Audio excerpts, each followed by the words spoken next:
தை மாதம் 7ஆம் நாள் 21ஆம் தேதி ஜனவரி மாதம் 2026 புதன் கிழமை சௌமியவாரம்.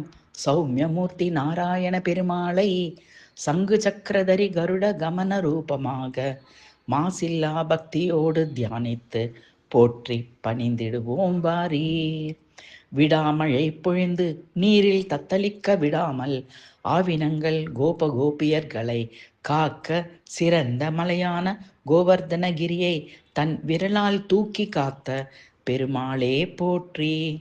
பாண்டவர் மனைவி திரௌபதியை கௌரவர்கள் அவள் அணிந்த ஆடையை பிடித்து இழுத்து மானபங்கம் செய்ய முயன்ற போது அவள் கூவி அழைத்த குரல் கேட்டு அவளுக்கு உடை தந்து காத்த பெருமாளே போற்றி. சரணம் என அசுரகுல விபீடனன் சரணாகதி கேட்டவனுக்கு அருள் செய்து இலங்கை மன்னனாக ஆக்கி காத்த பெருமாளே போற்றி. கல்லுருவாக கிடந்த அகலிகையை அவள் தன் சாபம் நீக்கி மானுட ரூபம் தந்து காத்த பெருமாளே போற்றி.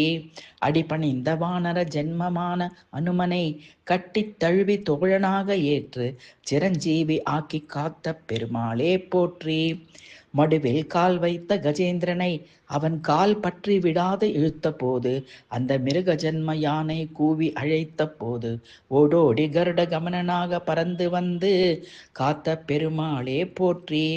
இவ்விதமாக பலவித பேர்களை காத்து ரட்சித்தவனே, இப்பிறவி எடுத்து பாச கயிற்றில் சிக்கி பிறவி பெருங்கடலில் சிக்கி மூழ்கி தத்தளிக்கும் உனையே வணங்கிடும் அடியேனை கை தூக்கி விட்டு காப்பது அரிதில்லையே உனக்கு. சங்கு சக்கரதரி கருட கமன ரூப நாராயண பெருமாளே போற்றி போற்றி. சோனையும் காத்து நல்லானையும் காத்து துரோபதை தன் தானியையும் காத்து அடைந்தோனையும் காத்து தடத்து அகலி மானையும் காத்து அனுமனையும் காத்து மடிவில் விழும் ஆனையும் காத்தவனே, என்னை காப்பது அரிதல்லவே உனக்கு பெருமாளே. கைவண்ணம் திரௌபதியின் மானம் காத்தது, கால்வண்ணம் அகலிகைக்கு வாழ்வு தந்தது, மால்வண்ணம் திருமகளின் மனம் கவர்ந்தது, மணிவண்ணன் கருணை நம்மை மயங்க வைத்தது.